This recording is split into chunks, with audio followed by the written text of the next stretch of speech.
guys, happy Monday and welcome back to my channel. If you guys do not know who I am, my name is Divyanka and I'm a PharmD. Here on this channel, we talk about pharmacy and career-related things, and my only goal on this channel is to make every single video very useful and valuable for you guys. Okay, so let's just cut to the chase, and today we're actually talking about how I got a job during a pandemic. Of course, that pandemic is COVID-19, and before we take a deep dive into this video, I really want to just say that this is not to show off in any way. This is honestly just to share what I did and just to give you insight into what worked for me personally. And this is all in hopes of sharing this information with those who need it. Please don't take this in any other way. I just want to help.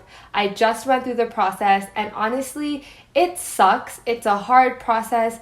No one ever likes job searching, and it's hard for everyone, but especially during a pandemic, it definitely didn't become easier. So whatever I did, I do want to share that with you guys, and even if it just helps one person out there, I will consider this successful. So I just wanted to say that at the beginning and get it over with. But anyway, let's just dive into the video. So I do want to start out this video by giving some overall messages. The first one is to not be too hard on yourself. I know this is so much easier said than done, and why I'm even saying that is because I was hard on myself.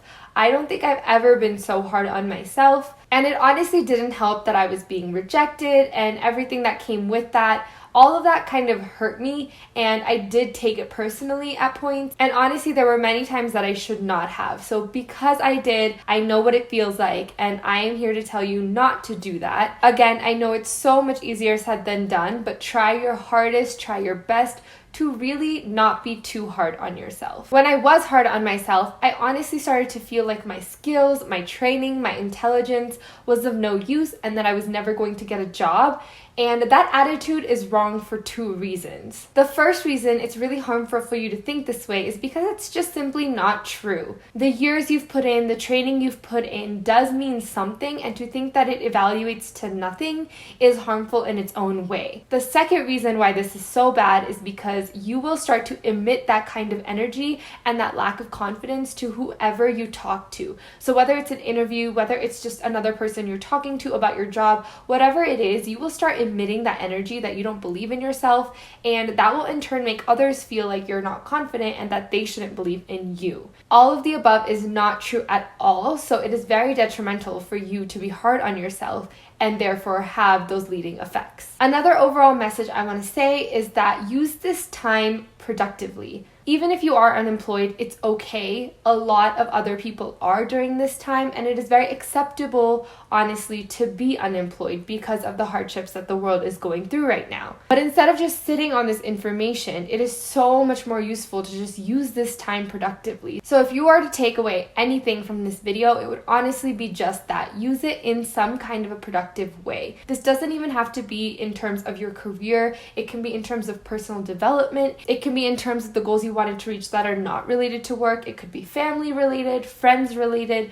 honestly anything and everything in your life, but just use this time productively instead of sitting and maybe feeling sorry for yourself or just wallowing in your own sadness about being unemployed. Again, this tip is from my own experience. I did go through a few weeks where I honestly just sat and did nothing, and I came to realize that overall that was doing absolutely nothing for me. So again, I really do hope you guys take this into consideration. Okay, so let's just now talk about what I personally did. Now, before I list what I did during this time to land the job that I did, I want to just say that not everything is going to work for everyone, and I'm not even saying that each step that I took was helpful in any way. There's honestly no way for me to quantify how each step helped me, but all I can tell you is this is what I did, and hopefully if this is something that you do, it at least makes you productive, and if not, it might actually help you in getting the role that you want. And the last thing I will say about this is definitely not a comprehensive list. There's of course probably so much more you can do when you are job searching. This is what was helpful for me, at least in hindsight, and again, it's just what I did in my process. So the first thing that I did was turn on job notifications on every portal that I found or came across while I was job searching. So of course, I turned on job notifications for the main platforms such as LinkedIn, Google Search, and Indeed. Those 3 platforms are the main platforms that I personally use to job search, and whenever I searched for a new role, I would turn on the job notifications for that role, and you can set the frequency of the emails or the notifications that you get. And for most of my notifications, I did either daily or weekly depending on the platform, and that way every time a job is posted on one of those portals that relates to the job role that you searched, you will either get an email or a notification, and then you can immediately look into it. This is extremely helpful when it comes to timing. Being one of the first people that applies to a job can be helpful. I'm not saying it is always helpful because sometimes it really doesn't matter, but if you are one of the first applicants and they like your resume and like your application and want to move you further through the interviews, if they already find someone early on, they have no reason to conduct more interviews or to go with someone after you. So sometimes this can help you. Again, sometimes it really may not, but again, it doesn't hurt to be one of the first people to apply to a position. Other than those job portals, there are some other smaller ones. I was looking for jobs in the pharmaceutical and biotech industry. So there are certain platforms that gear just towards that. And again, every time I would just come across a platform, whether I was Google searching and found a new job search portal, or honestly, whenever I would come across a new platform, if there was an option to turn on job notifications, I did turn them on. Now, the second thing that I made sure to do was to talk to and converse with everyone in my network. For the past 2 to 3 years, I've been very focused on growing my professional network within the biotech and pharmaceutical industry. This includes keeping in touch with people that I've worked with in the past, mainly through internships in the biotech or pharmaceutical industry, any mentors that I've come across, whether at school or again at internships during the last few years, or people that I've reached out to and have had conversations with either in person or through LinkedIn and online. If I knew the person well enough and if they knew enough about me, I was comfortable enough to ask for referrals if they worked at a company where I could see myself working at. Now, the second part of this is very important. You don't just want to ask for referrals everywhere, because although you might feel like you want any job, you still are allowed to be picky in a way and know where you want to work. So I think it's worth your time to not really invest in companies that you don't really see yourself working at. Now, this isn't to say that you should block off opportunities, but if there is a company that you know that you might not gel at, or you have other experiences, it may not be worth your time. You also have to think about the time that the person that you are talking to will be investing. If somebody refers you, it is now their reputation and their time that is also at stake. So you want to make sure that it will all be worth it if they do put in that effort for you. Now, especially during COVID, not everyone can help, almost no one can help, but it is still very useful to keep the people in your network updated in terms of what you are up to, if you are job searching, if you are out of school. And that is something that I've made a point to do. I can make a separate video and deep dive into networking, but that's just how I've done it. So I reached out to the people that kind of know me, they know my story, they know that I graduated, and now they knew that I was job searching, and so if they came across anything, I just asked them to keep me in mind. Now, the next thing that I did is actually based off of that, and I talked about this in my last video about job searching during COVID, and what I did was I actually grew my network. I used this time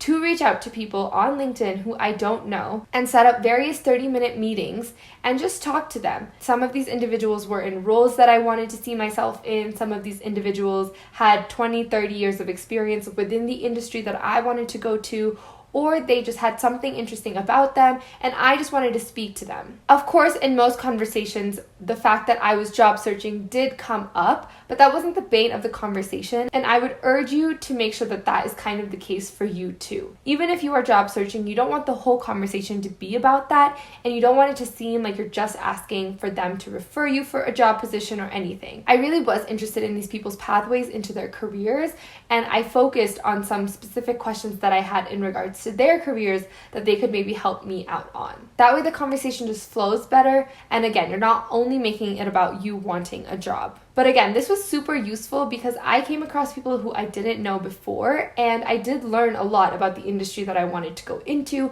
and some people had great tips in terms of job searching as well. It never hurts to grow your network, and so I just decided that I think the best use of my time would be to do this and to grow my network. And so whenever I do get a role and when I do flourish in the industry that I want to flourish in, these people will know me and they'll know me from this time onward. And again, that can never really hurt you, and as long as you have good conversation and you keep up with these relationships, it can honestly really help you. If you guys are looking for ideas of what to ask, what to talk about, I can again talk about this in another video, but generally I would ask about their career paths. I would ask specific advice about their roles. I would ask if they think that I should be doing any training during this time, if there's anything that I could be doing currently while I'm unemployed to either further my skills or utilize this time to the best of my ability from their perspective. And again, the more people you talk to, the more insight you get, the more advice you get, and again, it can never really hurt you. Now, the next thing that I did was I worked on my resume. Your resume is kind of always a live document that you will always edit throughout your life, but I took this time to specifically maneuver my resume to the roles that I was looking at and applying for. I had decided the industry and the specific department and the type of work I wanted to do a while ago, but even within that realm, there are honestly many types of roles. So as I came across these roles,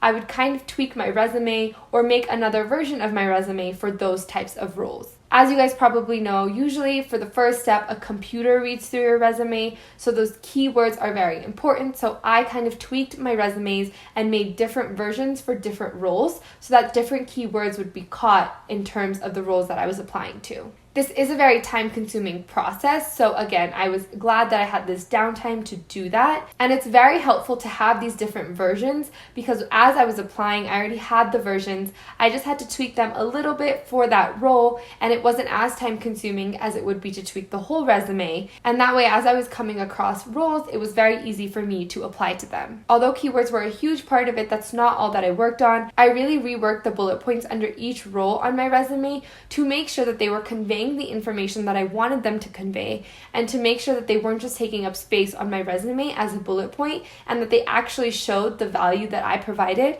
in each role. Now, this is very important because each role only gets 2 or 3 bullet points, and you want to make sure that they're conveying the information that you want them to. As I was reading through these, I honestly realized that a lot of my bullet points were worded poorly, and they were not coming across as I had imagined in my head. So I worked with other people, got fresh eyes on my resume, and got insight into how to word those bullet points. I also, again, made different versions. I made a CV, I made resumes. I can make another video about the difference between a CV and a resume and their uses, but I did have a use for both, again, depending on the role that I was applying to, so I wanted to make sure both were ready, so I did that, and then I also reworded my skills and generally restructured my resume. Now, the next time that I utilized this time to do was I educated myself. I talked about this again in the other video about how to best utilize this time during COVID, but I did do some certifications and I took some classes online that I thought would help my skills. So let me just give you an example. So I was looking for jobs in the biotech and pharma industry, like I've mentioned, and a lot of that, of course, deals with the FDA regulations, medical writing, etc. So I looked on Coursera, EDX, LinkedIn Learning, all of those platforms,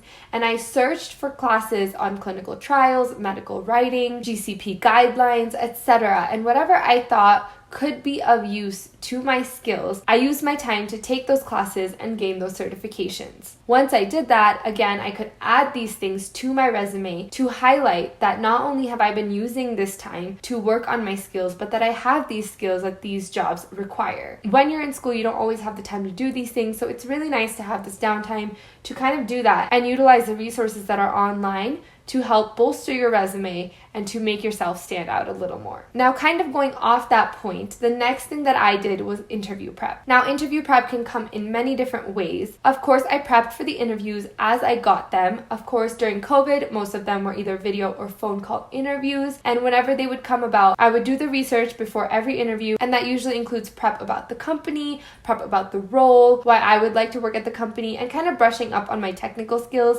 and questions I thought they might ask. But apart from each specific company and each specific role, there is general interview prep you can do. You can practice answering interview questions. You can have a friend or a family member ask you questions and run a mock interview so that when you actually have interviews, you're not as nervous. Now, the last thing that I want to mention that I did later on, I definitely didn't do this at the beginning when I was super stressed out, but that is to rest. I didn't do as much of this as I should have, but I want to tell you guys that rest is very important, and it's honestly just as important as job searching or applying. This process is long and it is cumbersome. So honestly, I did have some days where I just wouldn't touch the job search stuff. I would do something else, I would clear my mind from it so that the next day when I did come back to it, I could kind of come back with a clear mind. This honestly really did clear my mind and help, because some days I would realize that I was just looking at the wrong places, I was looking at the wrong roles. Sometimes I realized that I was paying attention to things that I honestly didn't need to. So again, it really does help to come to the process with a clear mind. So sometimes after working towards this for 2 to 3 days, it is nice to take a break, and it is much needed. So don't forget to do that. And about halfway throughout the process, someone told me to kind of do more of that, and I did take that advice, and it did definitely help. So I would definitely say for you guys to do that too. So that was my list of the things that I did during this time while I was job searching. Again, this is not a comprehensive list, but I do hope that this gives you ideas and kind of gives you insight into what I did. Just remember that this is a very tedious process, and it is completely okay to feel overwhelmed by this process. Everyone goes through this, everyone feels this way, so don't feel like you're alone, and just take it day by day, and it will soon be over. Now, one more thing I want to mention is a lot of the people that I talked to, whether it was the people I was adding to my network, people who I talked to before, etc., a lot of people mentioned that a part of it has to do with luck. And I hated hearing that. I didn't like that because it wasn't up to me. I was like, no, I want to put in the work and I want to get the role because I put in the work. But a little bit does have to do with luck. And as much as I hated hearing that, it is very true. I put in so much work in all the different realms, and the role I ended up getting was at a company where I didn't know anyone, I had no connection to the company, and it just worked out. So I would just say, just put in the effort to the best of your ability, and honestly just leave the rest up to fate or whatever you believe in. Even if you don't, just take my word for it. Whatever is meant to be will be, and the role you're meant to be in will not pass you by. Overall, I really do hope this was helpful. I hope that something that I did may have sparked some idea in your head, and I hope that this is helpful in any which way possible. This is a very hard process, and again, I just went through it, and it is honestly scarring in some ways. I found myself still looking at job descriptions and looking at portals and looking at what more I can do even after I got a job, because it was just so ingrained in my head. It took me a few weeks to get out of that process and kind of stop looking at things because I already had something, but it does take over your life, and I completely understand. If you guys have any questions in terms of anything that I mentioned in this video or in general, please feel free to reach out to me. I will answer you, whether it's in the comments below, whether it's in my email that's also below. I will be happy to answer. This was a tough process on me. There were many days where I felt very badly about myself, and the last thing I would want is for you guys to feel that way as well. So if I can help in any way, please reach out. I would love to talk to you. I would love to help you if I can. If you are going through this, please keep your head up. My well wishes are with you. I know it feels like it's a never-ending process, especially right now, but just trust me, it will end at some point, and when it does, you'll be happy for the work that you put in. Please don't give up. Just keep going with it. Take your breaks, rest, come back with a fresh mind, keep your head up, and things will work out. That's it for this video. I hope this was helpful as always. Thank you guys so much for watching, and you guys will see me in my next video.